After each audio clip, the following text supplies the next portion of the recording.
We are cultivate. Cultivate. cultivate. Cultivate. Cultivate. Cultivate. We are Cultivate.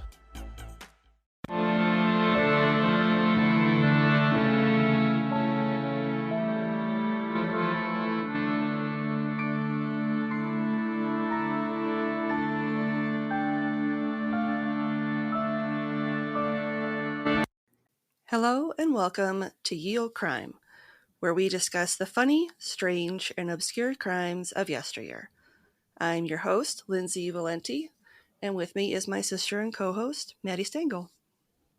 Hello. Hi. Yeah.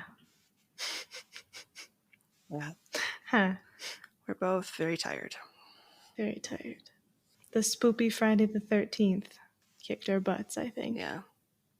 So rather than just kind of beating around the bush, I'm just going to dive right into it.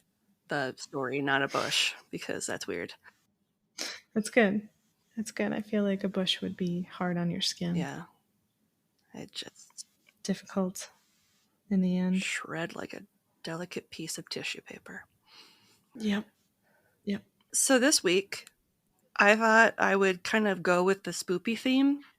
I'm going to be sharing 3 stories about lingering ladies. So ghost stories. Ooh, ghost ladies. Are they all different shades of white? Some are even green. I like that. As green as the material they were working with before they died? I don't remember. So we'll discover it together. We'll find out. Let's go on a journey. Information was pulled from the following sources: a 2020 Paris Unlocked article by Courtney Traub, 2020 Wilderness Ireland article by Dawn Rainbolt, 2019 Max Gax blog post, 2018 The Culture Trip article by Deborah Chu, 2016 History Scotland article, 2016 The Scotsman article, 2016 The Spooky Isles article by Gregor Stewart, 2015 Scott Clans blog post by Amanda Moffat, an article by Mainshin Seo. I apologize, I didn't translate that. An Ask About Ireland article, Curraghchase Caravan Park article, Great Castles article, Hidden Scotland article by Graham Johncock, Le Château de la Loire, sure, National Trust for Scotland, Scott Clans, and 3 Wikipedia links. Nice. So I think you can kind of guess what 3 places we're going to. Yeah, Ireland, Scotland, and France? Yep. Nice. You know your geography. Good job. Context clues. I can utilize context clues. You pass. You pass English class. And Thank God. links to all of these articles will be included in the show notes. Got something you want to say? Shoot us an email over at yeoldecrimepodcast@gmail.com. We'd love to hear your story ideas, see any gifts you send our way, or if you just want to say hello. We're pretty friendly. Speaking of friendly, if you'd like to have real-time conversations with us, consider joining our Discord over at the Cultivate Network. You can chat with us over at the Old Crimers Cubby, or catch up with any of the other great creators that are part of the Cultivate family of podcasts. Just click the link in our show notes or over on our link tree to get started today. 2016 was a good year for these articles, by the way. Apparently, that was the year to be writing about Lingering ladies. Lingering ladies, yeah. He liked that alliteration that I did. 2K16. 2K16, the year of the lingering lady. It's not uncommon to hear stories about ladies who linger long after death. Think green ladies, bloody baronesses, and mournful ladies in white. And today I'll be sharing 3 tales of women who, whether by design or a twist of fate, found themselves lingering long after death's warm embrace. And then they became cold. So very cold. Very cold. The first is that of the Green Lady of Crathes Castle. Located near Bencurry in Aberdeenshire, this 16th century castle once belonged to the Burnett family, who had been living in the area as far back as 1323, when a man named Robert the Bruce granted them land rights. Hey, that's our ancestor. I thought it sounded familiar. I was like, why Yeah. does this name sound so familiar? He's our like great a million times over grandpappy. Aw. What I up, know. Rob? So you're welcome. You're welcome, Burnett family. I think. I can't remember. Maybe not. The structure was completed in 1596, so that's like 200 and some odd change later. Yeah. And the Burnetts lived there for the next 350 years until it was passed on to the National Trust for Scotland in 1951. Dang. Could you imagine just living in a castle, like way after castles were like over? if that, Yeah, if like that's the if place to that's the live. right turn of phrase, like let's just slim it down, maybe insulate a little more, a little less Yeah, stone, a little more insulation, maybe yeah. some wainscoting, you know. Maybe some carpet. Yeah, Berber carpet. Everybody likes a good Berber. I Berber is the worst. We have Berber, and that know. shit, I fucking hate it. I know. Fucking hate Berber carpet. Berber or shag? Whoever is the Baron of Berber, they need to like die. Go If they're home. not already dead, they need to die again They need to because not linger. Let's yeah, just say that. yeah, They and their invention need to not linger. they choke on their own invention. Anyway, the castle is said to be home to a few female spirits, one of Mm. which is Lady Agnes, who is one of the green ghosts. But before I share Mm. more about her, I first need to talk about Bertha de Bernard, the lesser Mm. known White Lady of the castle. Ooh. So that's a choice, right? Like you would Hmm? think that they would all be the same color, but like, oh no. She was like, you know what, green really my color in life, so I'm really feeling like it's a different choice for me in death, you know? Hmm. I was a spring. I was a spring in life. Not so much in December. No, not my thing. Bertha is a young woman who fell in love with Alexander Burnet, Lady Agnes's son. Oh, that's probably another little fuck you to her Yeah, mother-in-law by choosing I white think in so. death. Yeah, I think so. Yeah. A little bit of a little bit of fuck you, mom, in-law. hmm hmm The couple were in the midst of wedding plans, and Bertha had her own room in the castle while arrangements were being made since her father was fighting abroad. So she lived in the That's really castle nice.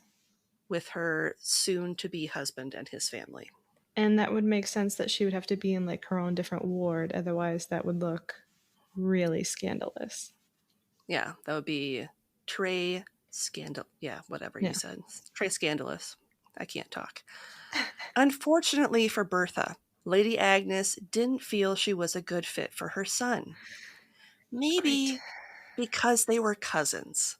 That's a choice. So, First cousins? We don't know. first cousins, first First cousins. cousins? Oh, that's a choice. So yeah, Yeah. her dad was gone. Her husband-in-law or her husband's uncle was gone. Mm-hmm. Yeah. Okay. So one night, while her son was away, Lady Agnes decided to poison Bertha at dinner. Okay. Yeah. Also a choice. Yeah. You really gonna poison your niece so she doesn't be your like cousin daughter-in-law nightmare? Whatever. After Alexander returned to find that his bride to be was dead, he knew his mother had something to do with it. Yeah. I mean, Yeah. how many other people were in that castle? Probably not a terrible amount, Mm-mm. I would imagine. His suspicions were confirmed when Bertha's parents came to claim her remains for burial. As they came to take her away, Lady Agnes went deathly pale and screamed, quote, "She comes! She comes!" end quote, before dropping dead quite suddenly. Hmm. Was some pretty swift revenge, like just a few days. Yeah. Dang. She was Mm-hmm. like, dragging you to hell with me, Auntie. Yep. Rumors state that the White Lady can be seen wandering between the old castle and the newer additions on the anniversary of her death, but Hmm. only on that one day each year. Okay. So she comes back just that one spiteful day that was Yeah. supposed to be like pretty nice. Hmm. Quiet night in. As for Lady Agnes, who is said to be one of the Green Ladies, legend says that Bertha's father cursed the Burnett family following his daughter's murder, and ever since, the Green Lady has been seen wandering the castle as an ill omen for those who live there. Ugh. But it was Yeah. like just the Burnett family, right? Like, leave the others alone. Yeah, but if she's trapped there, of course she's going to be mean. Right. And was she turned green because she was envious? Probably. She was spiteful. Or she had a putrid heart, so she had to be a putrid color? The most famous apparitions are those of a woman and her young child. Oh. In fact, Queen Victoria herself experienced these apparitions once when visiting the castle. She reported seeing, quote unquote, a green mist floating across the floor of one of the rooms before it swirled up into the form of a childlike specter. No. Absolutely not. It promptly disappeared into the room's fireplace. No. Because then you're like, oh my god, am I breathing in a ghost child? Am I being warmed by a ghost body? Well, my immediate thought is if it's taking the form of a baby, it's just Satan. It's just the Yeah, devil. it's a demon. Yeah. It's just a demon just being like, oh, I'm a child, I'm a baby, you know. I'm just a poor little baby. Okay, do you imagine though, like with Queen Victoria, just because of where she's lived and stuff, she's probably like so used to seeing ghosts. Mm-hmm. Because how many people just like randomly died or were like heinously murdered in every place she's ever lived ever. Like Totes. everything that woman touched was like stained with blood in Yep. at some point. Yep. No Victorian amount of nasty cleaners could get rid of the years of bloodshed, the centuries Yeah. of bloodshed. Yeah. She's probably just like, oh, another one. Yep. To add credence to the claims of this female spirit and her daughter, the bones of a woman and child were found behind the very hearthstone that they frequently haunt during renovations that took place in the 18th century. Absolutely not. Theories have surfaced that the bones belonged to a servant girl who had been impregnated by a member of the Burnett family in the mid 1600s, after which both the woman and her child were killed to preserve the family's reputation. Okay, so I'm just gonna, on behalf of our grandpappy, Bruce, we really regret giving you the land. If you could just not, that would be great. Yeah. Damn. Another story alleges that the Green Lady was actually one of the daughters of Burnett Laird, who, funnily enough, is the husband of Lady Agnes, the poisoner, Mm-hmm. who had fallen in love with a stable boy and became pregnant. She had been able to hide her condition well enough until the child's birth, and when her father discovered what had happened, he flew into a dreadful rage, and neither his daughter or the baby were seen after that. So, like, before she killed her niece, like, just murdering children, even their own, was like super common to them. I guess, yeah. Gross. Yeah, sorry, on behalf of our grandpappy, Robert the Bruce, no. Yeah. The answer is Great no. grandpappy. Why? Why? Yeah. Why'd you do it? Maybe check your references next time. Maybe like ask around. See if he hates women. I don't know. And children. Hey, what's Right. with the Burnett family? Yeah. You don't want like a long line, do you? Because it kind of sounds like you don't. What's the hot goss, guys? Yeah, like don't you gossip on the battlefield? Like I don't understand. The Green Lady is often seen either carrying a baby or a green orb, and she Hmm. travels across the room before disappearing into the fireplace. Where her bones were. Do you think she was just trying to tell people like constantly where she was buried and like no one got it? I think so. She was like, "Hey, We're in here. Just whenever Yeah. you want to do a Christian burial. Especially if it's like a residual haunting, like Right. going to the place where your body was interred. Yeah, I could totally see that being her being like, "Here I am. Yep. Why Just don't you look for me?" waiting for you guys to get the message.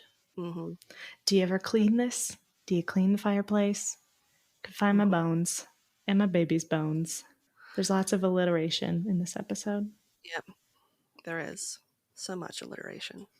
Other than the Green Ladies and the Lady in White, staff and guests alike have reported experiencing chills down their backs in warm rooms, odd noises in empty buildings, and feelings that they are not alone. Gross. Because And they're not. probably like not a comforting, you're not alone, you know? Yeah. I'm picturing it as like a creepy uncle staring at you Yeah. vibe. Yeah. Or like the lady's Mhm. like, have you found my bones yet? Mhm. You know where my bones are? Right. Just waiting for you to put out that fire so you can see my bones. Let me walk on over there and show them to you. Thanks. Next, we're going to travel outside Limerick in Ireland to Curraghchase Forest Park, where you'll find the ruins of Curraghchase Manor. And even though it's now shuttered and pretty spooky, this once elegant manor sticks out from the greenery of the forest. So like super pretty house in the wilderness that like became scary and cursed and like Hmm. is now like a classic Hollywood haunting house. Yeah, Cool. yeah. Cool. Love that for them. I bet the Yeah. architect really loves that. Love that for Hmm. him. Definitely a him because it would have been only a man at the point. Yeah, this is true. Curraghchase is a 774-acre forested park. Wow. It includes a variety of archaeological sites, a cairn, 2 enclosures, 3 ring forts, which are like Bronze Age fortified developments, Dang.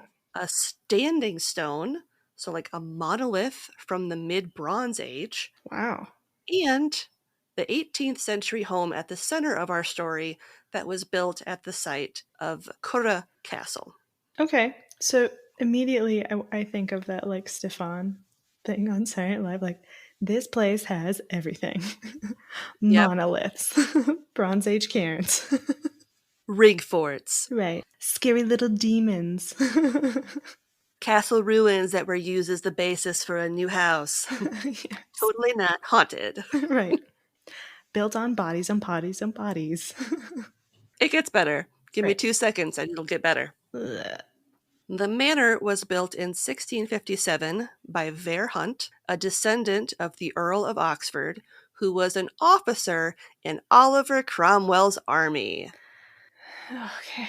Yeah. Yeah. So I bet the Yeah, land really loved having him there. yeah, They were like, you know what? This does belong to you. Yeah. We're going yeah. to just let you have it. Vere was granted the land by Cromwell as one of his plantations. Great. In fact, the Hunt/De Vere family would retain ownership of the land and property for the next 300 years Hmm. until 1957. Cool, cool, cool. The 50s were really like when people were like, maybe we shouldn't hold on to this land anymore. Maybe it's Yeah. really not in vogue anymore to have a castle. Yeah. We should, let's give it back. I wonder if it was just, post war at that point and they were like, listen, this is too much land and we can't afford it. There was a war. Don't want to fix it. Let's just give it to everyone else. We'll just give it back to Ireland. It's fine. It's fine.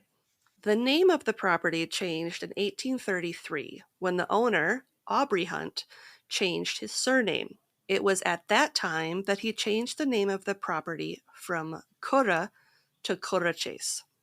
Okay. Aubrey married Mary Spring Rice, with whom he had 8 children, Damn. one of which was famous poet Aubrey de Vere, who was born in the manor in 1814. That's kind of cool.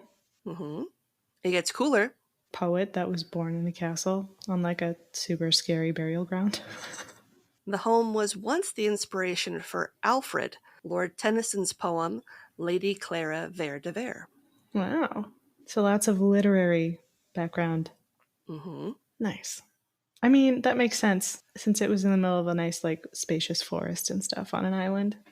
Yep. Yeah, fits.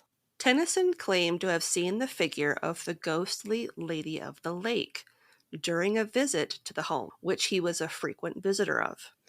Lady of the Lake. Those are all like scary. Mm-hmm. He stated that he saw the mystical arm of the Lady of the Lake rise above the water. Ew, was she just like waving? Was she like, hey?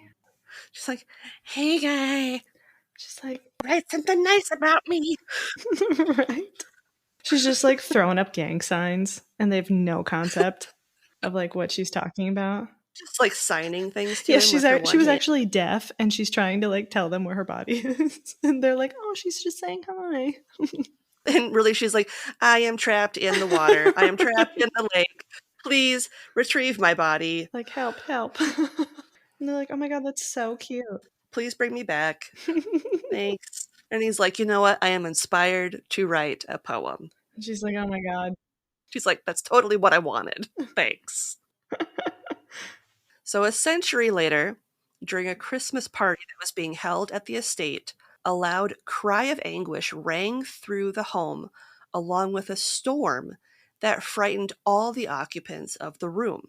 Looking out the window to the artificial lake on the east side of the home, they saw the red, glowing figure of a woman pointing her finger at the home.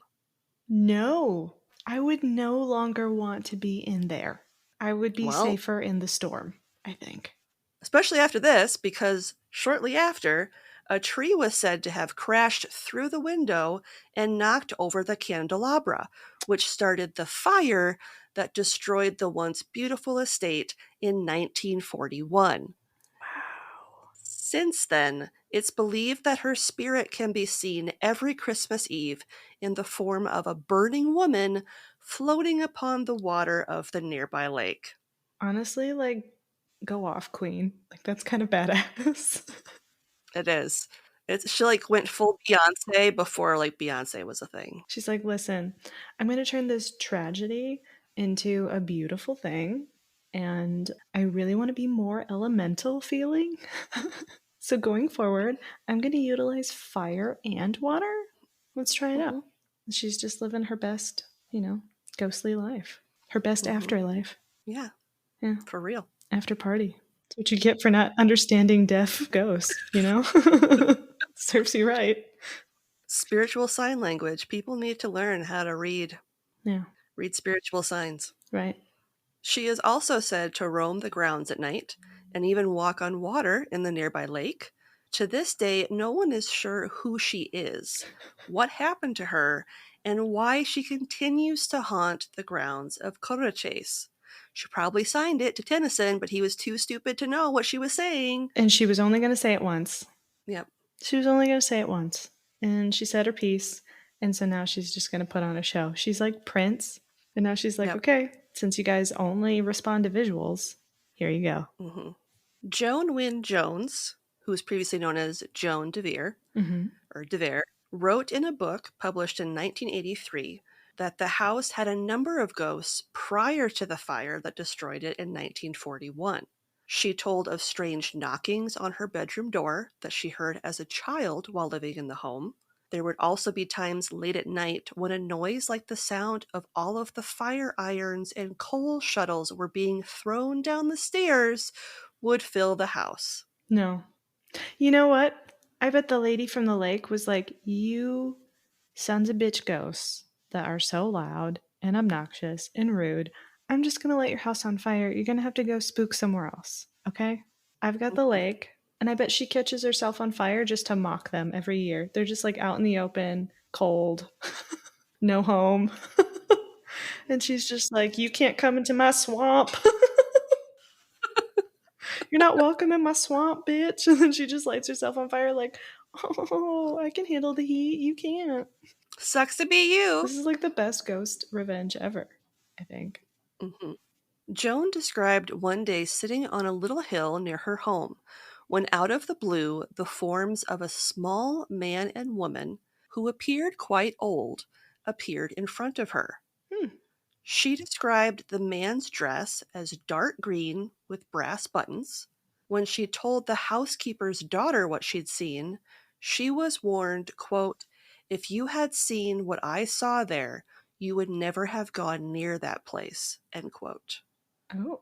Joan never found out what she meant by that statement. And when she says, like, a small man and woman, she meant dwarfism. Okay. Because, see, I was thinking with the green of like a military uniform, but I don't know if he would have been able to. I don't know if they would have taken them in active military duty. Or maybe they did. And But that wouldn't explain a woman either. Maybe if she was his wife? I don't yeah, know. they were like saying goodbye. And it was actually super sweet. And then the housekeeper was just like super bitter. Or she's like prejudiced. Right. She's just super against. Yeah, she's like, I'm ignorant. I hate that place. Don't go there. On another occasion, she wrote, quote, I also heard most desolate moans and sobbings coming apparently from a blocked up doorway, end No. quote. Mm-mm. Yeah, don't live there anymore. You should get married off and leave. Because I think that was like one of the only ways women could leave a home. Mm-hmm. This is when you're not trying to be a thornback, you know? As soon as you can. Let's wrap it up. Get married. Mm-hmm. They had visitors one time, a young boy and his mother, who stayed overnight at the house. The boy, who slept in a room by himself, the next morning told his mother that, quote, a strange little boy came to play with me last night. We played together, but he left in the morning, end quote. Mm-hmm. The boy described him as wearing strangely dated clothes. His mother warned him not to play with the child again if he should come back. You know, because they're going to be there for a week. She's like, you know what? Let's play this out and see what happens. Right. We got nowhere else to be. The following day, her son said to her, quote, I told the other little boy what you said, and he looked very sad, but went away, end quote. No. Okay, that does make me sad. Because I bet he was just like so excited to have another kid to play with.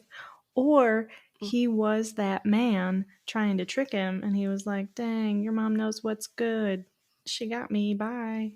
She got me. She I'm got actually Rumpelstiltskin. right, You got actually me. Rumpelstiltskin. Ah, shucks. Damn it. That's why the housekeeper was so prejudiced. She's like, it's Rumpelstiltskin. And his wife. Get the hell out of there. Amazing. Oh my god. Him and his brass buttons. That's how it is. Read it and weep. We figured out, we cracked the code. We did. Mm-hmm. Years later, alterations were being done on the home, specifically the room where the young boy had stayed. Why did people do that?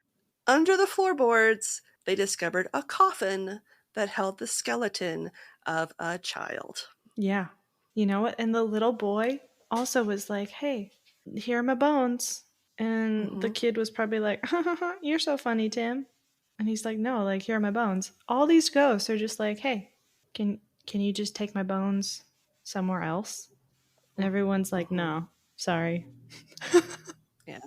There is one super cool thing about this house, and that's kind of like the last thing that I will like say about it.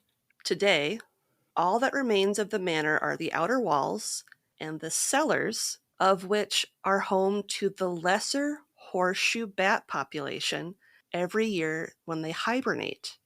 In fact, it's the largest known site in County Limerick for this protected species of bat, making the area part of the EU Habitats Directive. Frickin' bats. Incredible. They're like, okay, so this place is awful. We need to burn it down. And they're like, whoa, whoa, whoa, whoa, whoa, whoa, whoa, bats. They're like, you know what? You can't, because the lesser horseshoe bat decided this is the place to be when they're hibernating and they're endangered. So we can't do that. You know what that means? Horseshoe bats are vampires. Totally. Mm-hmm. You know how they sold this house in 1957? Yeah. The home and the land, which includes a pet cemetery that is home to cats, dogs, and horses. Okay. That once belonged. I hate all of that. Yeah, that once belonged to the Hunt/DeVere family. Mm-hmm. It was purchased by the state's Irish Forestry Division, The whole area was established as a national forest park Okay. and became a special area of conservation in the 1970s. Okay. I mean, like, kind of cool, but also, like, that's that whole place is like Stephen King's wet dream. Oh, yeah. Yeah. Like, it's got everything. It's got vampires, ghosts, pet cemetery, spooks, Burning women. burning women in a lake. In and on a lake. And she's red sometimes on Christmas. You know what Stephen King hates more than anything? Christmas. Allegedly. Please don't sue us, Stephen King. But it really does have it all. It really does have it has all. it all. He really should. I mean, the only thing that would make it better is if the bats like have like a secret celebration on Christmas Eve where they like come out. Where they release the lesser They come out for like 10 horseshoe minutes. bats. It's just The lower horseshoe. they come out as vampires. Do a festive dance. Yeah. They make actual horseshoes Mhm. in like formation in the night sky. It's beautiful. It's beautiful. For our last story, we're going to go to France because I love butchering the French language and embarrassing myself. Well, and honestly too, like what has more bloodshed France. in an area? I mean, they ate freaking bone bread. Yeah. Okay? Like They have they're tunnels gonna full be of spooked. bones. Yeah, like it's a thing. Yeah. They really love bones there. Mm-hmm. Built in the 11th century in the Loire Valley, Château de Brissac has seen numerous brutal and grisly deaths in its 1,000-year-long history. Sounds about right. Yeah, checks out. Yep. Château de Brissac is located near Angers and quite the building. The medieval structure was originally built by Pierre du Brissac, who was minister of Louis XI. It boasts over All right. 200 rooms, is remarkably preserved, and was originally built as a fortress by the Counts of Anjou. 200 rooms. 200 rooms. But like there was a housing crisis in Paris. Yep. I just want to know how many Cool. of those 200 rooms are Cool. bathrooms. You know, or like little like maid closets, like little for like housekeepers where they're just like, listen, this place is so huge. I need a broom and a mop and, you know, snacks every like 300 feet. Yep. If I don't get my protein, this house isn't going to get clean. Okay. Mm-hmm. There's just random closets where it's like a broom, a mop, and then like a rack of meat on the other side where you can like get your jerky, get a little protein snack, and cheese. then go on your day. Yeah. Yield keto, you know? Yep. You do what you got to do. Mm-hmm. The Château de Brissac was acquired on May 26th, 1502, by an Anjou nobleman named René Ducasse. His descendants continue to own the property to this day. Gross. 1502.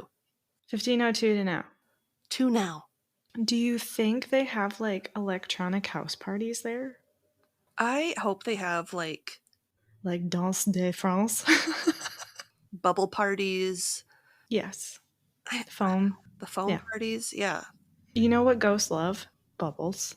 Soap. Everyone loves bubbles. Because they can't clean themselves. And they didn't clean themselves then either. You know? They're like, what's this? There's bubbles everywhere. Would this have cured my syphilis? Who knows? And they see other people getting syphilis, like at the parties, but like they get treated. You're like, wait, that guy left with crabs and now he came back and he doesn't have crabs? What's happening? He's like, fine. What's happening? He just took like a witchcraft tablet and now he's good? Like, that's crazy. I died consumed by crabs. Right. I had like no nose and like holes in my face. And was insane. And this guy just put some cream on. Completely infested by crabs. They literally call me the crab lady of France. She's really salty about it. So salty. Like the sea. Mm-hmm. Yeah. In 1600, the first Duke of Brissac had the new and current palace constructed by Jacques Corbineau. The construction ceased after the death of the Duke, Charles II Ducasse, in 1621. With the Hmm. exception of the watchtowers, the castle was built in the Renaissance style and has since belonged to the Crathes Brissac family, with the 13th Duke of Brissac as its current inhabitant. So they're still like royalty, kind of. Mhm, Interesting choice. Yeah. mhm. One of the most famous tales is that of Charlotte du Valois, who was the wife of Lord Jacques du Brissac in the 1400s. Okay. Charlotte was the illegitimate child of King Charles of France. Ooh. Mhm. Jacques loved to go hunting, and after a day of such, he came home to have dinner with his wife before they both Hmm. retired to their separate rooms. Yeah, because can't sleep together even though they're married. Well, their marriage was a political one, and they did not love one Mm, another. got it. Because, Got it. she's the illegitimate daughter. So it's. Yeah, she's not quite good enough. So, like, She's just really, okay. he's doing the King of France a favor by marrying her. Mm, right, No, right. no. Yeah. I bet she felt super good about all of that. I'm sure she did. I'm sure she loved. No resentment. Yeah. Later that evening, Jacques was woken by his servant, only to be told that his wife was entertaining a male caller, one of his hunting partners. Hell yeah. He totally shot him in the face, didn't he? Even though they didn't love each other, she was still his wife, and he was pissed. Yeah. Like, that's mine. Yeah, That's my purse. I don't know you. That's my wife. I don't know you. that's my Except I wife. do know you. Yeah. Jacques grabbed his sword and brutally attacked both of them, to the point that by the time they were dead, they both had sustained almost 100 wounds. Wow. You would think he would have been tired from the hunt. Maybe that food was like really. It was full of I want to know what cocaine. they ate for dinner. It's full of cocaine. She was only 30 when she was murdered. Yeah. What you may not know until right now is that Charlotte was the half sister of King Louis VI. So after her murder, the king stripped Jacques of all his titles and land, including the Mm, castle. yeah. Yeah. That makes sense. It's said that Charlotte's spirit has never left the castle, She probably doesn't even know she's dead. that her traumatic death has forever tied her to it. She Yeah. is said to wander the castle at night, and her specter appears on the walls of the castle wearing a green dress that is full of bloody gaping holes. Cute. Cute. Green is a choice.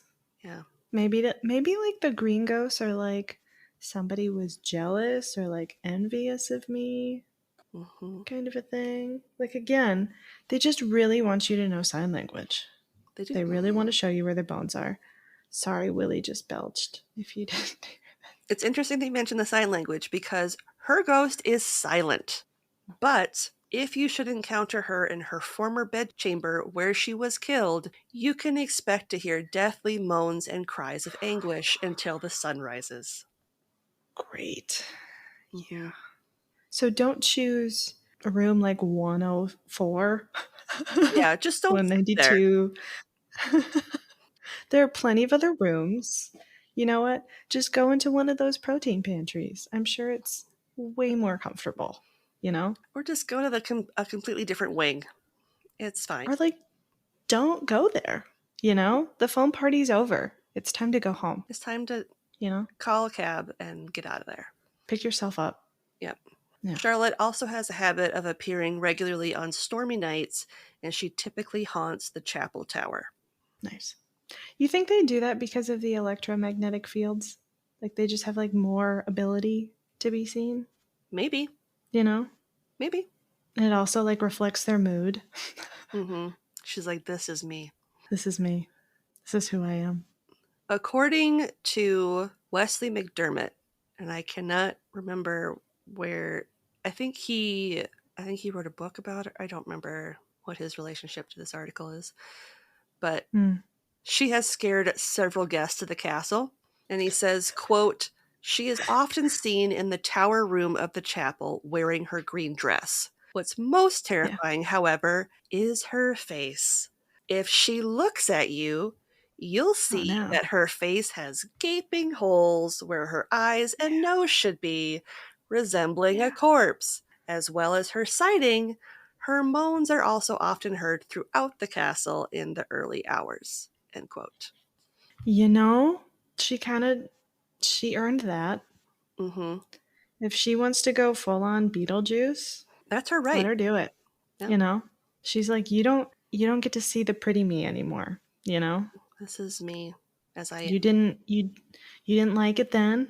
You can't have it now. Yep. All right. As a last fun fact, in the mid 1990s, this chateau. Oh my God, she was inspired Zombie by the Cranberries. No, but the chateau was the setting of the Iron Chef French battles of the original Iron Chef TV series. Phenomenal. Incredible. I hope they had all the chefs stay in her room. I really hope they did. Could you just imagine, like, Bobby Flay? Oh my God. And he does, Bobby like, Flay. beef tartare as, like, his, like, some sort of, like, rare beef. Shredded pork. Some, like, horrific uncooked meat after seeing her. And she was like, that's rude. She's like, you know what? We have protein pantries with better fare than what you just prepared here, sir. You know what? Gross. Why don't you Bobby Flay your way out of here? Yeah. Why don't you go back to America? Rude. And that's some lingering ladies. I love them all. I love 10 out of 10. Great job, ladies. They each are amazing in their own way. Mm-hmm.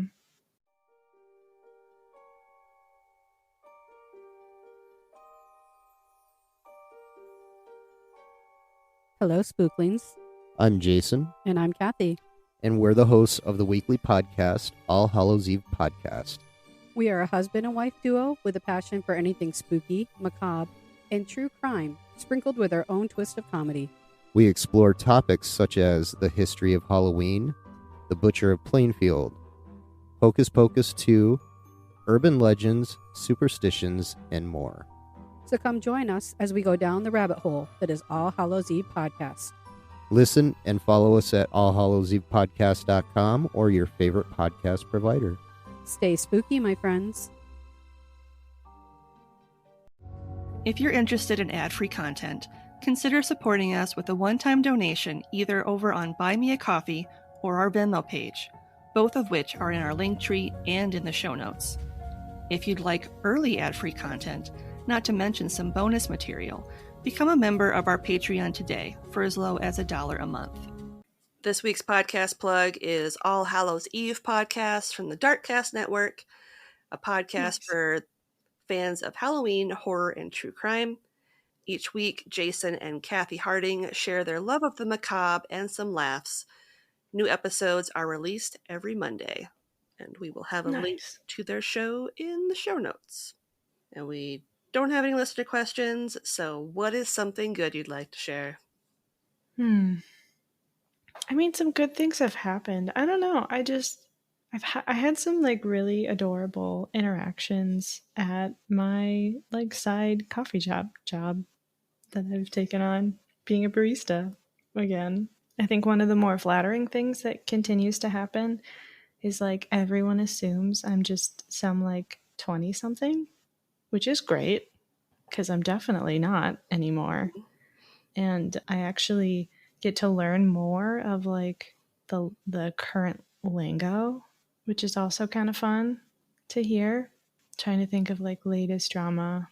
I don't know. It's just their lives are so, I don't know, it's so nostalgic. And I know it's like this is dark because I know that it's hard for them in the moment, but I remember having similar struggles at that age. Mm-hmm. And so I'm like, oh my God, I get to be like the older lady that I used to work with. That like makes you feel better about life. And I'm just so happy to be that person for them. So I don't know. It's just been kind of fun. And I also had a lady and her daughter like really aggressively try to bully me into opening the do not open boxes for the Starbucks holiday stuff that's coming out in like a month. Nice. So that's a thing.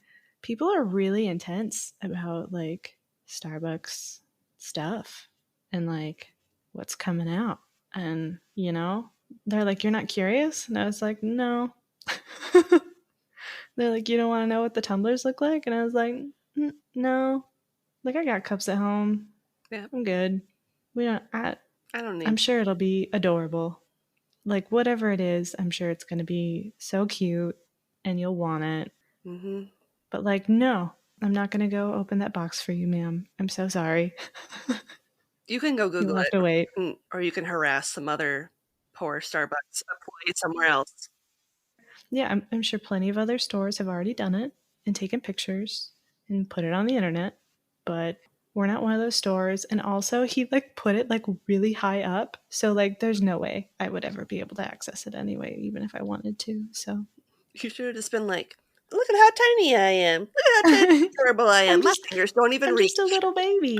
I'm just a little baby that can't reach above the fridge. Yeah, I don't know.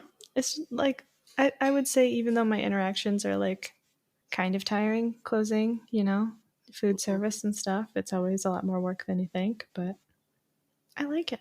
I like the interactions. I like the people that I'm meeting, that I'm serving, and Mm-hmm. it's just a fun little job. Nice. Yeah. How about you?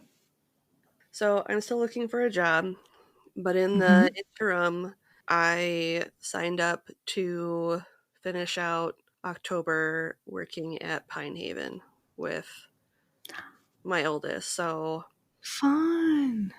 So you get to like be outside and do fall activities. mm-hmm. So I will be working different attractions. Yeah, it'll be That interesting. sounds super fun. Mm-hmm. I bet you that's going to be your something good as soon as you start doing it too. Yeah. Of like, is this what it feels like when people like their jobs? Is this what natural vitamin D feels like? Is Instead of this the pill form? contentment? Yeah, so my first official day will be the day after this comes out. So I won't Nice. actually start until Thursday. So you can tell us all about it next episode. Yep. I'm excited to hear about it next week. Yeah. Anyway, that's me. So, shall we? We shall. Looking for more content? You can find us online at yieldcrimepodcast.com. If you'd like to see pictures from this week's episode, not to mention bonus content and funny memes, make sure to follow us on Twitter at yieldcrimepod and on Facebook and Instagram at yieldcrimepodcast. On TikTok? Of course you are. Follow us at yieldcrimepodcast. All right. A great way to support the show if you want to help out, but you can't do so financially, is to leave us a 5-star rating and review on Apple Podcasts, Podchaser, Good Pods, Podcast Addict, and or Audible. If you want a playlist of all our episodes on YouTube, click the link in our show notes or in our link tree and subscribe today for not only a list of our full catalog, but a separate list as well, just of our Can You Crack the Cramp Word segments. And on that note, as always, I'm Lindsay. And I'm Madison. And we'll see you next time with another tale As old as crime.